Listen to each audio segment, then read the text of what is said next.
السلام علیکم ورحمۃ اللہ وبرکاتہ۔ اعوذ باللہ من الشیطان الرجیم، بسم اللہ الرحمن الرحیم۔ اللہم صلی وسلم علی نبینا محمد صلی اللہ تعالی علیہ وآلہ وسلم۔ عزیزان من، انشاءاللہ باذن اللہ آج ہم سورۃ العلق سے اپنے سبق کا آغاز کریں گے۔ پیارے ساتھیوں، یہ قرآن پاک کی وہ سورہ ہے جو سب سے پہلے نازل ہوئی۔ مکمل تو نہیں، مگر اس سورہ کی پہلی 5 آیات سب سے پہلے نازل ہوئیں، تو نزول کے اعتبار سے اس سورہ کا پہلا نمبر ہوا۔ 1 رکوع اور 19 آیات پر مشتمل ہے، جبکہ یہ سورہ بھی مکہ مکرمہ کے اندر نازل ہوئی۔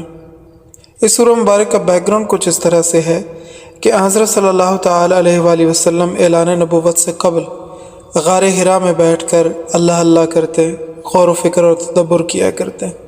یہ غار جبل نور کی چوٹی پر آج بھی اصلی شکل میں موجود ہے، اور جبل نور کو پہلی کتابوں کے اندر فاران کے نام سے لکھا گیا ہے۔ یہ کافی دشوار گزار پہاڑ ہے، اس پر چڑھنا کافی مشکل ہے، مگر ہمت والے لوگ ہمت کرتے ہیں اور چڑھے ہوتے ہیں۔ حضرت صلی اللہ تعالی علیہ وآلہ وسلم کھجوریں، پانی کی سراہی، ستو، خشک روٹی اور جو بھی خوراک اس وقت میسر تھی اسے ساتھ لے کر کئی دن اور راتیں وہاں پر قیام کیا کرتے اور عبادت کیا کرتے۔ پیغمبر پیدائشی طور پر موحد ہوتے ہیں، ایک لمحے کے لیے بھی شرک کے قریب نہیں جاتے، اور وہ دور جس وقت آپ صلی اللہ تعالی علیہ وسلم نے اعلان نبوت کیا، اس دور کے اندر حضرت ابراہیم علیہ السلام کا اصل دین تو اکثریت نے مسخ کر دیا تھا، مگر خال بندے اس دین پر چلنے والے اب بھی باقی تھے۔ انہی لوگوں میں سے حضرت عمر رضی اللہ تعالی عنہ کے چچا زید بن عمر بن نفیل رضی اللہ تعالیٰ عنہ تھے۔ آپ صلی اللہ تعالیٰ علیہ وسلم کے اعلان نبوت کرنے سے چند دن پہلے فوت ہو گئے۔ یہ مشرکوں کی سخت تردید کرتے تھے کہ ظالموں، تم نے اللہ تعالیٰ کے گھر میں بت پرستی شروع کی ہوئی ہے، ابراہیم علیہ السلام کے طریقے پر کیوں نہیں چلتے؟ ایک دن اسی طرح آپ صلی اللہ تعالیٰ علیہ وسلم جبل نور پر غار حرا کے اندر موجود تھے کہ جبرائیل علیہ السلام انسانی شکل میں تشریف لائے۔ ان کے ہاتھ کے اندر ایک ریشمی کپڑا تھا جس پر کچھ لکھا ہوا تھا۔ وہ ٹکڑا آپ صلی اللہ تعالی علیہ وسلم کے سامنے کیا اور فرمایا، اقرا، آپ پڑھیں۔ آپ صلی اللہ تعالی علیہ وسلم نے فرمایا، ما انا بقارئ، میں پڑھا ہوا نہیں ہوں۔ تو جبرائیل علیہ السلام نے آپ صلی اللہ تعالی علیہ وسلم کو اپنے سینے کے ساتھ لگایا اور زور سے دبایا، اور پھر فرمایا، اقرا۔ آپ صلی اللہ تعالی علیہ وسلم نے وہی جواب دہرایا، ما انا بقارئ، میں پڑھا ہوا نہیں ہوں۔ جب تیسری مرتبہ پھر جبرائیل علیہ السلام نے آپ صلی اللہ علیہ وسلم کو سینے کے ساتھ لگایا اور پھر فرمایا، اقرا بسم ربک الذی خلق، پڑھیں اپنے رب کے نام کے ساتھ جس نے پیدا کیا ہے۔ یہاں سے لے کر ما لم یعلم تک پہلی وحی نازل ہوئی۔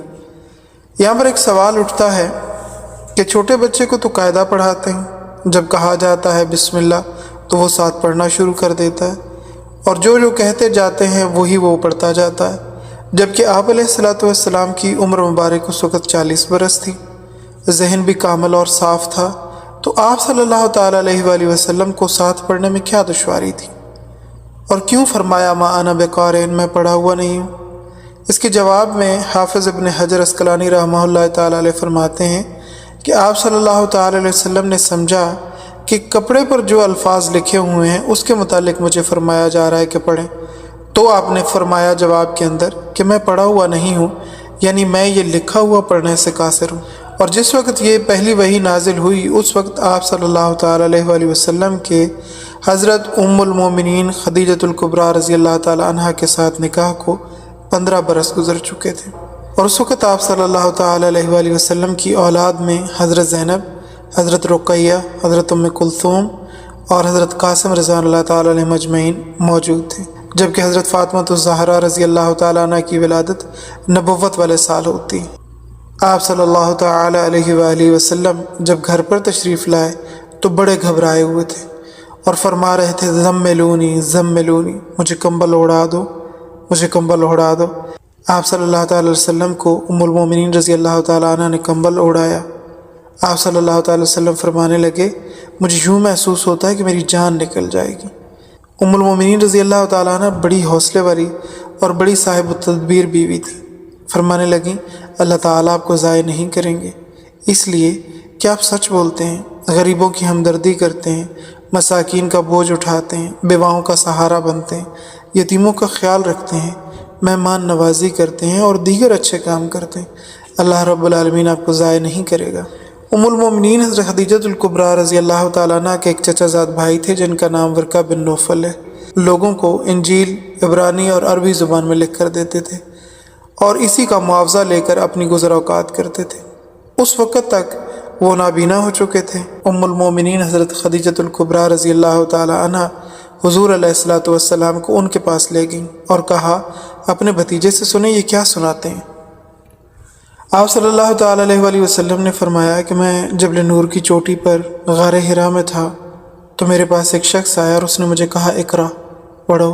میں نے کہا میں پڑھا ہوا نہیں ہوں، تو اس نے مجھے سینے سے لگا کر زور سے دبایا اور پھر سے کہا پڑھو۔ میں نے کہا میں پڑھا ہوا نہیں ہوں۔ جب اس نے تیسری دفعہ مجھے سینے کے ساتھ لگا کر دبایا اور پھر اس نے مجھے کہا پڑھو، تو پھر وہ پڑھتا گیا میں جو اس نے مجھے پڑھایا اور میں اس کے ساتھ دہراتا گیا۔ ورقہ بن نوفل نے کہا ذالک الناموس الذی، یہ وہی فرشتہ ہے جو موسیٰ علیہ السلام پر نازل ہوا تھا۔ کاش میں اس وقت تک زندہ رہوں جس وقت لوگ آپ کو یہاں سے نکالیں گے تو میں آپ کی مدد کروں۔ بخاری شریف کی روایت میں ہے کہ آپ صلی اللہ تعالی علیہ وسلم نے فرمایا مجھے لوگ یہاں سے نکالیں گے؟ تو انہوں نے کہا ہاں، جو بات آپ صلی اللہ تعالی علیہ وسلم نے ان سے کہنی ہے وہ جس پیغمبر نے بھی اپنی امت سے کہی ہے اس پر سختی آئی ہے۔ بعض انبیاء کو تو اس مد میں قتل کیا گیا اور بعض کو ان کے دیسوں سے نکال دیا گیا۔ ورقہ بن نوفل جب وفات پا گئے تو حضرت خدیجۃ الکبریٰ رضی اللہ تعالیٰ عنہ نے ایک دفعہ آپ صلی اللہ تعالی علیہ وسلم سے پوچھا کہ ان کا انجام کیا ہوگا؟ تو حضرت صلی اللہ تعالی علیہ وسلم نے فرمایا کہ میں نے ان کو خواب میں دیکھا ہے اور ایسے لباس پہنے ہوئے دیکھا ہے کہ وہ دوزخیوں کا نہیں ہو سکتا، وہ جنتیوں کا لباس ہے۔ تو مفسرین کرام بیان فرماتے ہیں کہ ورقہ بن نوفل نے آپ صلی اللہ تعالی علیہ وسلم کی تصدیق بھی کی تھی کہ آپ صلی اللہ تعالی علیہ وآلہ وسلم سچے پیغمبر ہیں۔ اگر میں اس وقت زندہ رہا جب لوگ آپ کو آپ کے شہر سے نکالیں گے تو میں پوری قوت کے ساتھ آپ کی مدد کروں گا۔ یہی تصدیق ہے۔ اسی لیے اسماء الرجال والے فرماتے ہیں کہ یہ بھی صحابی رسول ہیں، آپ صلی اللہ تعالی علیہ وآلہ وسلم پر ایمان لائیں، لیکن ان سے پہلے واضح طور پر ام المومنین حضرت خدیجۃ الکبریٰ رضی اللہ عنہ ایمان لائی تھی، لہٰذا اولیت ان کو حاصل ہے۔ مردوں میں سب سے پہلے حضرت ابوبکر صدیق رضی اللہ عنہ اور غلاموں میں سب سے پہلے حضرت زید بن حارثہ رضی اللہ تعالی عنہ، اور بچوں میں سب سے پہلے امیر المومنین حضرت حیدر کرار علی رضی اللہ تعالی عنہ مسلمان ہوئے۔ تو اس موقع پر یہ 5 آیات نازل ہوئیں۔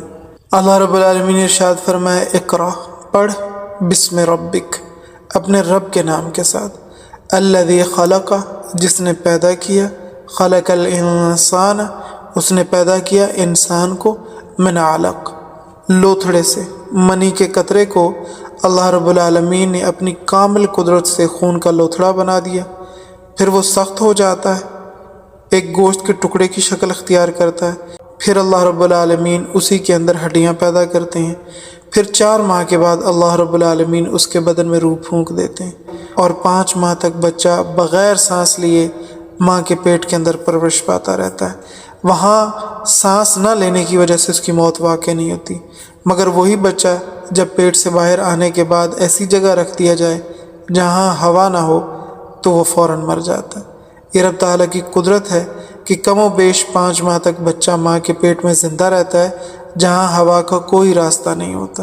سبحان اللہ الخالق، لا الہ الا اللہ واللہ اکبر، سبحان اللہ، الحمدللہ، لا الہ الا اللہ واللہ اکبر۔ آج کے لیے بس اتنا ہی، اگلے سبق کے اندر ہم انشاءاللہ اس سورہ مبارک کو مکمل کریں گے۔ سبحانک اللہم وبحمدک، نشہد ان لا الہ الا انت، نستغفرک ونتوب الیک۔ السلام علیکم ورحمۃ اللہ وبرکاتہ۔